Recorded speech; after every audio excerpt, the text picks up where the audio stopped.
Welcome dear रॉकर्ट्स, कैसे हैं आप सभी। आइए देखते हैं मॉन्स्टर सीरीज का पार्ट 35। पिछले पार्ट्स के लिंक्स डिस्क्रिप्शन में है, उनको जाकर जरूर देखिए और फिर आप देखेंगे कि आपको इतना मजा आएगा सीरीज में, बहुत ज्यादा। तो पिछले पार्ट के एंड में हमने देखा कि जे के ऊपर जो करप्शन का केस लगा था उसकी पहली सुनवाई के लिए वो कोर्ट आया होता है और ली और जिना की टीम भी वहां पर पहुंच जाती है। एंड इस पार्ट की शुरुआत में मोजो पैनी को कॉल करता है क्योंकि उसकी गवाही से ये केस और स्ट्रॉन्ग हो जाएगा और जे को सजा जरूर मिलेगी। पर कॉल लगता ही नहीं दोस्तों, क्योंकि पैनी का फोन तो उसके पास है ही नहीं और उसे एक दूर दराज के किसी हॉस्पिटल में, आपको पता है ना, नेल ने बंदी बनाकर रखा हुआ है। और मोजो ने पैनी को जो ट्रैकर वाला ब्रेसलेट दिया था उसे पैनी ने हाथ में पहना था। उसका बटन ऑन करके वो अपनी लोकेशन मोजो को बताना चाहती है, लेकिन उसके दोनों हाथ इतने कस के बंधे हुए हैं कि वो कुछ नहीं कर पाती। एंड यहाँ कोर्ट की वेटिंग रूम में वो इंडिपेंडेंट कैंडिडेट बैठा होता है जिसे दोस्तों हम डेनिस कहेंगे, ठीक है। ली और जिना उससे मिलते हैं और कहते हैं कि सुनो, अगर तुमने कोर्ट में हमारे पक्ष में गवाही दी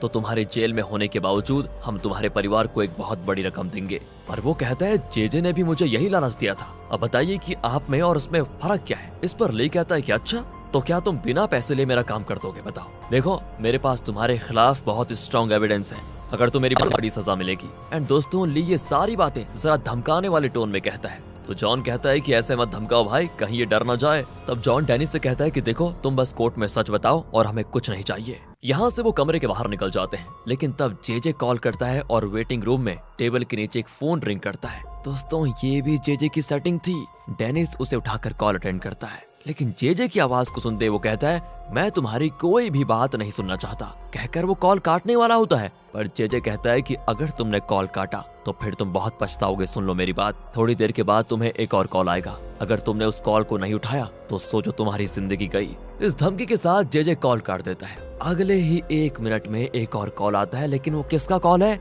ये फिलहाल नहीं बताया जाता। दूसरी ओर दोस्तों, जिना सुनवाई से पहले जरा नर्वस होती है। एंड्री उसको हिम्मत देता है कि अरे इतना घबरा क्यों रही हो, हमारे पास तो बहुत ही स्ट्रॉन्ग एविडेंस है, मैं जानता हूँ तुम कोर्ट में जे की धज्जा उड़ाकर रख दोगी। कहकर वो जिना को एक स्कार्फ पहनाता है और कहता है, तुम्हें याद है जब तुम मेरी सेक्रेटरी थी तो तुम मुझे टाई पहनाया करती थी, और पता है तब मुझे बहुत ही रिलैक्स फील होता था, इसीलिए अब तुम्हें रिलैक्स करवाने के लिए मैं ये स्कार्फ पहना रहा हूँ। कोई आपत्ति तो नहीं है ना तुम्हें। दोस्तों, जिना के चेहरे पर एक अच्छी सी स्माइल आ जाती है और वो जरा कॉन्फिडेंट हो जाती है। इनकी दोस्ती और अंडरस्टैंडिंग देखकर तो दोस्तों यहाँ ली को कुछ होने लग जाता है। चलिए अगले सीन में आ जाइए। जे एंड्रू से कहता है कि लगता है तुम जिना के साथ बहुत खुश हो बेटा, पर तुम गलत रास्ते पे जा रहे हो। एंड्रू कहता है कि अच्छा, आप जैसे मॉन्स्टर के साथ रहने से ज्यादा खतरनाक रास्ता कुछ हो सकता है क्या। जे कहता है तो ठीक है, असली मॉन्स्टर को तो तुम अब देखोगे बेटा। एंड ये कहकर वो चला जाता है। यहाँ एंड्रू भी कंफ्यूज होता है कि हमारे पास इसके खिलाफ इतने सारे एविडेंस है, पर यह है कि जरा भी नर्वस नहीं लग रहा। सुनवाई शुरू होती है और सरकार की तरफ से जिना जे से सवाल करना शुरू करती है। वो पूछती है कि बताइए, क्या आप पर जो इल्जाम लगा है कि आपने इलेक्शन जीतने के लिए डेनिस नाम के इंडिपेंडेंट कैंडिडेट को $2.5 मिलियन रिश्वत देकर अपनी पार्टी में शामिल किया था, क्या आप इस इल्जाम को कबूल करते हैं। देखिए दोस्तों, वो क्या कहता है, मैंने किसी को रिश्वत नहीं दी। हाँ, पर मैं नहीं जानता ये इल्जाम आप मुझ पर लगा क्यों रही है, क्या इसीलिए कि आपको शक है कि मैंने आपके भाई का कत्ल किया। देखिए, आपसे जो सवाल पूछा जाए सिर्फ उसी का जवाब दीजिए, केस की दिशा को मोड़ने की कोशिश मत कीजिए। जे कहता है तो और मैं क्या बताऊं, आपका सवाल ही ऐसा लगता है जैसे कि आप किसी पर्सनल रिवेंज के लिए मुझे टारगेट कर रही है। एक बेगुनाह को गुनहगार साबित करने की कोशिश कर क्यों रही है आप। दोस्तों, जिना गुस्से में उस पर चिल्ला देती है और जज जिना को वार्न करते हैं कि केस के सिलसिले में जो पूछना है सिर्फ वही पूछो, और मिस्टर जे जो पूछा जाए सिर्फ उसी का जवाब दीजिए। जे कहता है कि इनके पास मेरे खिलाफ कोई एविडेंस नहीं है, बेवजह मुझ पर इल्जाम लगा रही है। जिना कहती है एविडेंस है, और इस बात को खुद डेनिस ने कबूल कर लिया है। वो डेनिस से पूछती है कि आपने जे से रिश्वत ली थी ना, पर वो कहता है नहीं, इन्होंने मुझे पैसे नहीं दिए थे।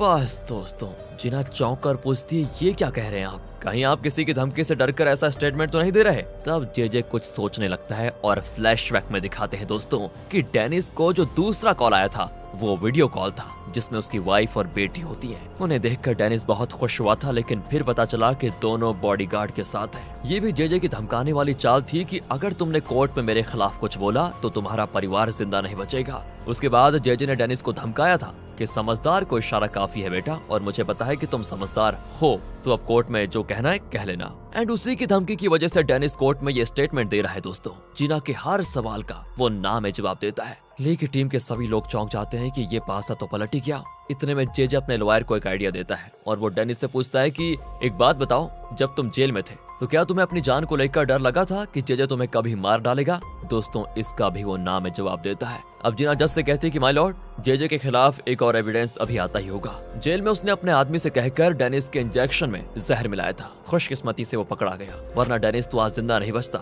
इतने में जॉन उस इंजेक्शन की लैब रिपोर्ट लेकर आ जाता है। जिना उसको खोलकर देखती है तो एकदम चौंक जाती है, क्योंकि उसमें लिखा है कि उस इंजेक्शन में कोई भी जहर नहीं मिला था, वो एक नॉर्मल इंजेक्शन था। सोचिए दोस्तों, जिना का सबसे इम्पोर्टेंट एविडेंस इस तरह फेल हो गया तो उसकी क्या हालत हुई होगी। उसके पक्ष का हर एविडेंस फेल हो रहा था। तो अगली सुनवाई 4 दिन के बाद होगी, ये कहकर जज कोर्ट को डिसमिस कर देते हैं। और अब यहाँ जेजे का हौसला इतना बढ़ जाता है कि बाहर आकर वो जिना को चिढ़ाता है कि एक इनोसेंट आदमी पर और कितने इल्जाम लगाओगे तुम, मेरी मानो ये केस छोड़ दो। अब जिना मोजो से कहती है कि अगर हमें अगली सुनवाई में कुछ हद तक जीतना है ना, तो पैनिक आना बहुत जरूरी है। उसे कैसे भी करके हमें ढूंढना होगा। क्या आप उसको ट्रेस कर पाए? मोजो कहता है कि हाँ, उसका फोन तो नॉट रीचेबल आ रहा है, वैसे उसका ट्रैकिंग डिवाइस भी ऑन नहीं है, पता नहीं किस हालत में होगी, पर हाँ मैं पूरी कोशिश कर रहा हूँ उसको ढूंढने की। और ये बात ली सुन लेता है और मोजो को अकेले में ले जाकर पूछता है कि तुम अपने जिस एजेंट की बात कर रहे थे, क्या वो पैनी है? मोजो घबरा जाता है कि ली को आखिरकार पता चले गया, पर वो मान ही लेता है कि हाँ, वही जेजे के साथ रहकर हमारी मदद कर रही थी और वो कोरिया छोड़कर नहीं गई थी। ली भड़क जाता है कि तुमने ऐसा क्यों किया? अगर उसे कुछ हो जाएगा तो उसकी जिम्मेदारी कौन उठाएगा बताओ? मोजो कहता है कि तुमने तो उसे कोरिया से जाने के लिए कह दिया था, लेकिन वो तुम्हारी मदद करना चाहती थी। उसने मुझसे बहुत विनती की, इसलिए मैंने उसकी बात मान ली। ली दोस्तों इस पर चिल्ला देता है कि उसकी इतनी हिम्मत कि एक तो मैंने उसको जिंदा छोड़ा, पर वो हमारे रूल्स के खिलाफ जाकर यहीं पे रुकी थी, बताओ। और आपने मुझे बताना भी जरूरी नहीं समझा? जल्दी पैनी का पता लगाइए, वरना हम सब मुसीबत में फंस जाएंगे। दूसरी ओर दोस्तों, जेजे पैनी के पास जाता है तो देखता है कि उसने अपने हाथ खोलने की कोशिश की है। वो कहता है कि अरे तुम कुछ भी कर लो, पर यहाँ से बाहर जा ही नहीं सकती, और जब ये केस खत्म होगा तो जानती हो तुम्हारे साथ क्या करूंगा मैं? तुम्हें ले जाकर ली को सौंप दूंगा। अब मैंने सुना है कि ली ने तुम्हें जान से मारने का ऑर्डर दिया था, लेकिन फिर भी तुम्हें जिंदा छोड़ दिया उसने, और तुम्हें कोरिया से निकल जाने को कहा था, तुम्हें याद होगा? तो अब अगर वो तुम्हें देखेगा तो जरूर मार डालेगा। तुम भी शायद उसी के हाथों मरना पसंद करोगे, राइट? और मैं खुद तुम्हारी ख्वाहिश पूरी कर दूंगा, तुम टेंशन मत लो, कहकर वो चला जाता है दोस्तों। अब यहाँ पैनी को बड़ी टेंशन होती है कि भगवान कैसे बचूं मैं। दूसरी ओर चेयरमैन के पास आ जाइए दोस्तों, जो अपनी अब असली मेडिसिन ले रहा है। एंड देखिए तो अब जरा तंदुरुस्त भी हो गया है, लगता है उसकी मेडिसिन बहुत बढ़िया काम कर रही है। उसका ब्लड प्रेशर भी बहुत नॉर्मल होने लगा था। एंड इस तरह खुद को चलने लायक बनाने के लिए वो पैरों का एक्सरसाइज कर रहा होता है। पीए उसकी मदद करता है। अब एंड्रयू आकर पूछता है कि पापा, क्या आपको पता चला है कि कौन आपके मेडिसिन को चेंज कर रहा था? क्या नाथन ऐसा कर रहा था? चेयरमैन कहता है कि नहीं, मेरी वाइफ ने किया था बेटा। एंड्रयू तो शॉक हो जाता है कि ऐसा भी कहीं होता है क्या? फिर वो रेस्टोरेंट जाते हैं जहाँ चेयरमैन उसको वो वीडियो फुटेज दिखाता है। एंड्रयू को इतना गुस्सा आता है कि मतलब उसका मन कर रहा है कि वो चेयरमैन की वाइफ को मार दे, लेकिन नहीं मार सकता। उसकी एक तरह से वो माँ है, लेकिन वो ये जरूर कहता है कि पापा, अब आप इस मामले को मेरे हाथ में छोड़ दीजिए, जो करना है मैं करूंगा, आप बस अपनी सेहत का ध्यान रखिए। घर पर नाथन को दिखाते हैं। वो अपनी माँ से कहता है कि माँ, मुझसे पापा की हालत देखी नहीं जाती, आप उनके साथ ऐसा क्यों कर रही है? लेकिन दोस्तों वो कहती है, अरे छोड़ो ना बेटा, उनके साथ जो हो रहा है वो खुद भी वो डिजर्व करते हैं। इतने में पीए चेयरमैन को लेकर घर आ जाता है। नाथन कहता है कि पापा, मैं आपके लिए अच्छा खाना खरीद कर लेकर आया हूँ, प्लीज मेरे साथ बैठकर खाइए ना। फिर चेयरमैन के कमरे में जाकर वो कहता है कि पापा, मम्मी कितनी जिद्दी है, ये तो आप अच्छी तरह जानते ही है, तो फिर आप ही कॉम्प्रोमाइज क्यों नहीं कर लेते? एक ही घर में आप और मम्मी इस तरह दुश्मन बन के घूम रहे हैं, बताओ कैसे चलेगा? मुझे बहुत दुख हो रहा है, आप एक काम कीजिए, सुलह कर लीजिए, कुछ दिनों के लिए मम्मी को ही चेयरमैन रहने दीजिए ना। दोस्तों वहाँ पर बेचारा बड़े तहे दिल से कह रहा होता है ताकि उसके पेरेंट्स के बीच मन मुटाव ना हो, लेकिन चेयरमैन को लगता है कि ये अपनी माँ के कहने पर ड्रामा कर रहा है। चेयरमैन कहता है कि तुम्हारी माँ ने भेजा है क्या तुम्हें कि जाओ पापा को पट्टी पढ़ाओ और मेरे रास्ते से उनको हटा दो? तुमने और तुम्हारी माँ ने मिलकर मेरा जीना हराम करके रखा हुआ है इतने सालों से, और एक बात बता दूं, तुम मेरे बेटे हो ही नहीं, निकलो यहाँ से, तुम्हारा तो मैं चेहरा भी नहीं देखना चाहता। कहकर दोस्तों वो पीए से कहता है कि मुझे नहीं चाहिए इसका ये लाया हुआ खाना, इसे कचड़े में फेंक दो। बेचारा नाथन पहली बार शायद कुछ दिल से कह रहा था, और ये सब सुनकर पूरी तरह टूट जाता है, उसकी आंखें नम हो जाती है। वो बाहर आता है और सोच लेता है कि पापा, आपने कभी मुझे समझने की कोशिश नहीं की, आगे भी आप मुझे मत समझना। लगता है दोस्तों उसने बेबसी में कोई फैसला कर लिया है। दूसरी ओर जिना को दिखाते हैं। वो ली और मोजो को बताती है कि अगली सुनवाई में पैनी को कोर्ट में आना ही होगा, वरना सोचो ये केस तो पूरी तरह हाथ से गया और जेजे पूरी तरह बच जाएगा। मोजो कहता है मैं ट्राई तो कर रहा हूँ, लेकिन उसका फोन स्विच ऑफ आ रहा है, जब तक वो ऑन नहीं होता तब तक उसके हाथ पे बंधे ट्रैकिंग डिवाइस का लोकेशन हम पता नहीं कर पाएंगे। दूसरी ओर जेजे पैनी के पास जाता है और कहता है कि कल दूसरी और आखिरी सुनवाई है मेरी जान, उसमें साबित हो जाएगा कि मुझ पर झूठा इल्जाम लगाया गया है और फिर मैं एकदम आजाद हो जाऊंगा। और हाँ, अगर तुमने मुझे धोखा नहीं दिया होता तो आज तुम मेरे घर में साथ होती, क्योंकि तुम मुझे बहुत अच्छी लगती थी। खैर, कल मैं तुम्हें ली के पास लेकर जाऊंगा और फिर तुम्हारी जान उसके हाथ में होगी। देखते हैं वो क्या करता है। लो अभी पानी पी लो, 2 दिन से तुमने कुछ भी नहीं पिया है वैसे भी। कहकर वो पैनी को पानी पिलाता है और पानी मुंह में लेकर जेजे के मुंह में वो थूक देती है दोस्तों। हाँ, जेजे अपना मुंह पोंछ कर कहता है कि कल तुम्हारी जिंदगी का आखिरी दिन होगा। इस तरह उसको धमका कर वो चला जाता है। यहाँ चेयरमैन वेट लिफ्टिंग कर रहा होता है। अचानक पिया आकर कहता है कि सर, आपकी वाइफ आ रही है, जल्दी बीमार वाली एक्टिंग कीजिए। वो भी वेट रखकर जल्दी से चेयर पर बैठ जाता है और बड़बड़ाने लग जाता है कि हाय, दर्द के मारे मेरी जान निकल रही है। उसकी वाइफ आकर कहती है कि अच्छा, एक बात बताइए, आपने मेरे बेटे को क्या कहा? वो इतना पीकर क्यों आ गया घर में? एक बात बताइए, क्या आप कभी उसे अपना बेटा नहीं मानेंगे? चेयरमैन कहता है, देखो मेरी तबीयत सच में बहुत ज्यादा खराब है, अभी तुम निकल जाओ यहाँ से। लेकिन दोस्तों, चेयरमैन की वाइफ गुस्से में छठ से चेयरमैन के गाल पे मारकर कहती है, अगले शेयर होल्डर्स मीटिंग में देखो मैं तुम्हारे साथ क्या करती हूँ, फिर पता चलेगा तुम्हें। बताओ यार, मार के चली गई। चेयरमैन तो पागल की तरह हंसने लगता है कि देखो मेरी बेबसी, मुझे अपनी वाइफ से मार खानी पड़ रही है। दूसरी ओर एंड्रयू नाथन के असिस्टेंट को बुला भेजता है और कहता है कि मेरे पापा की सेहत के साथ जो खिलवाड़ किया गया है, उसे षड्यंत्र में तुम भी शामिल हो ना। एंड अब वो घबरा जाता है और कहता है, सर ये आप क्या कह रहे हैं? देखो बनो मत,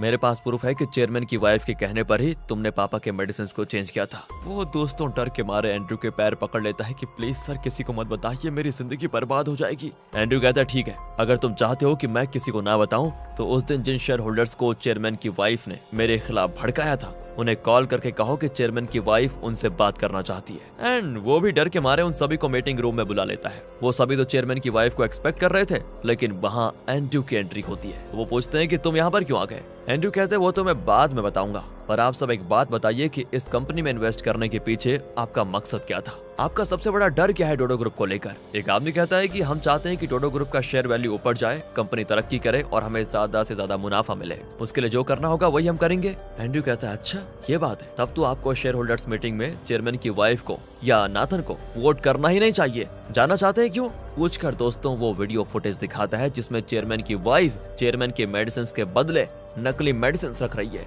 मेरे पापा की जान लेने की कोशिश की है इस औरत ने। अगर ये वीडियो मैंने लीक करवा दिया तो जानते हो क्या होगा? किसी को डोडो ग्रुप पर विश्वास नहीं रहेगा और डोडो ग्रुप का नामो निशान मिट जाएगा। फिर कहां से मिलेगा मुनाफा आप सभी को? अगर आप डोडो ग्रुप की भलाई चाहते हैं तो सुनो, अगले शेयर होल्डर मीटिंग में आप मुझे सपोर्ट करेंगे। कहकर एंड्रयू वाइन ग्लास उठाता है एंड इस पर सभी उसे सपोर्ट करते हुए अपने ग्लासेस उठाकर चीयर्स करते हैं। दोस्तों, अगले दिन आखिरी सुनवाई के लिए नेल भी तैयार हो रहा होता है। वो जेराल्ड से पूछता है कि पेनी सेफ तो है ना, कहीं वो बचकर भाग तो नहीं जाएगी? कहता है, नहीं सर, अगर उसको बचकर निकलना होगा तो उसको दीवार तोड़नी होगी और उसके हाथ तो बंधे हुए हैं, इसलिए फिक्र करने की कोई बात ही नहीं है। नील कहता है, कल मुझे बुरा सपना आया था, मुझे लगता है कि हॉस्पिटल कॉल करके एक बार पूछ लेना चाहिए। जेराल्ड कहता है कि सर, पर आप अपने फोन से मत कीजिए वरना पकड़े जाने का डर है। पेनी का फोन तो आपके पास है ना, उसे ऑन करके कॉल कीजिए। अब नेल जैसे उस फोन को ऑन करता है तो यहाँ जिना की टीम को अलर्ट मिल जाता है। जॉन तुरंत जिना से कहता है कि पेनी का फोन ऑन हो गया है, अब पेनी की लोकेशन हमें मिल गई है। दोस्तों, वो उस नंबर पर कॉल करते हैं तो नेल अटेंड करता है एंड उसकी आवाज को सुनते ही जॉन पहचान जाता है कि जरूर ये नेल है और उसी ने पेनी को किडनैप करके रखा हुआ है। वहाँ पेनी को दिखाते हैं, उसने रस्सी खींच कर उसको ढीला कर दिया था और अपने हाथ निकाल लिए थे। हालांकि उसके हाथों में चोट भी आ गई थी।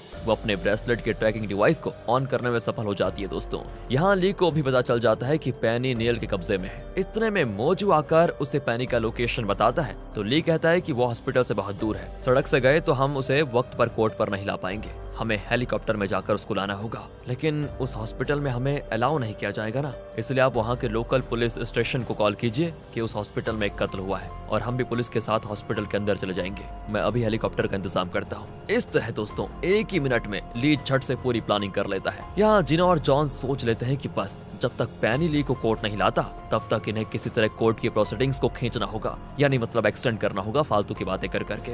उसके लिए इनको कोई चाल चलनी होगी। और इनके प्लान से एकदम बेखबर जे जिना से कहता है कि अच्छा एक बात बताओ, अब तो तुम्हारे पास कोई एविडेंस नहीं होगा। मैं ये केस जीत जाऊंगा और जीतते ही मेयर बन जाऊंगा, फिर देखना मैं एक एक करके तुम सबका खात्मा कैसे करता हूँ। जिना भी उसको चिढ़ाती है कि जब लोग ओवर कॉन्फिडेंट हो जाते हैं ना, उनका दिमाग अपनी जगह से खिसक जाता है और उनकी हार होती है। फिर दोस्तों, हॉस्पिटल में आ जाइए। एक नर्स पैनी को स्पॉन्ज बाथ देने आती है और पैनी ऐसे बैठी होती है जैसे कि उसके हाथ बंधे हुए हैं। अचानक हेलीकॉप्टर की आवाज सुनकर नर्स चौंक जाती है कि यहाँ पर कौन हेलीकॉप्टर लेकर आ गया और वो भी इतनी नीचे क्यों उड़ रहा है। दोस्तों पैनी को तो तुरंत एहसास हो जाता है कि उसे बचाने के लिए मोजो और ली आए होंगे। ली और मोजो हॉस्पिटल के बाहर खड़े होते हैं। ली जिना को कॉल करके कहता है कि हम 1 घंटे में पैनी को लेकर कोर्ट पहुंच जाएंगे, तब तक तुम कुछ भी करके कोर्ट की प्रोसीडिंग्स को एक्सटेंड करो। हाँ मैं पूरी कोशिश करूंगी पर तुम जल्दी आ जाना, कहकर वो कॉल काट देती है। इतने में लोकल पुलिस भी हॉस्पिटल आ जाती है एंड ये लोग उनके पीछे पीछे अंदर चले जाते हैं। पुलिस वहाँ के स्टाफ को बताती है कि हमें इन्फॉर्मेशन मिली है कि यहाँ किसी का कत्ल हुआ है।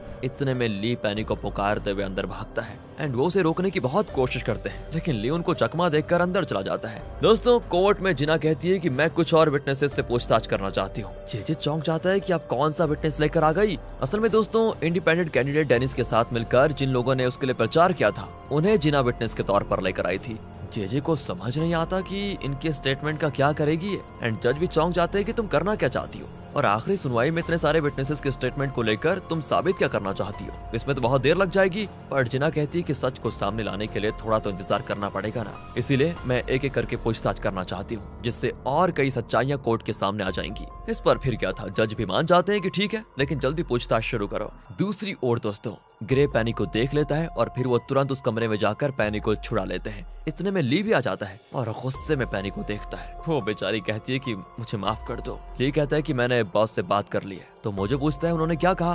बॉस ने फैसला मुझ पर छोड़ दिया है। ये सुनकर सभी को तसल्ली हो जाती है कि चलो पैनी की जान बच गई, क्योंकि ली कभी पैनी को मार नहीं सकता। तो वहाँ कोर्ट में जिना सारे विटनेसेस से एक ही सवाल कर रही होती है। तो जेजे का लॉयर कहता है ऑब्जेक्शन योर ऑनर, हमारी समझ में नहीं आ रहा कि सरकारी वकील एक बेहुदा सवाल को बार बार हर किसी से पूछकर पता क्या लगाना चाहती है। किमी नाथन से कहती है तुम्हें नहीं लगता कि ये जानबूझकर सुनवाई का टाइम बढ़ाने की कोशिश कर रही है। हाँ छोड़ो ना, बढ़ाकर भी होने क्या वाला है। और तभी नेल और जेराल्ड कोर्ट में आते हैं। नेल तो बड़ा खुश होता है कि थोड़ी देर में जेजे छूट जाएगा और मेयर बन जाएगा, फिर तो अपना ही राज होगा। और यहाँ एंट्री होती है ली की। उसके साथ पैनी को देखकर नेल तो बौखला जाता है। कोर्ट रूम में जिना जज से कहती है कि मेरी आखिरी विटनेस इस केस में दूध का दूध और पानी का पानी करने वाली है। जेजे को लगता है कि ये भी कोई नकली विटनेस होगा जिसको जिना ने अरेंज किया है। और तब ली पैनी को लेकर एंटर करता है। पैनी को देखकर जेजे के पसीने छूटने लगते हैं और यहाँ पर ली जेजे को देखकर एक बढ़िया वाली स्माइल करता है। ओ यार पार्ट 35 का एंड भी यहाँ पर हो गया। बस इंतजार कीजिए अगले पार्ट का, और आगे के पार्ट्स देखना चाहते हैं तो सीरीज की वीडियो को लाइक ज्यादा से ज्यादा शेयर करना। दोस्तों प्लीज मिलते हैं आपसे अगली वीडियो में, ध्यान रखिएगा अपना and finally thanks for watching.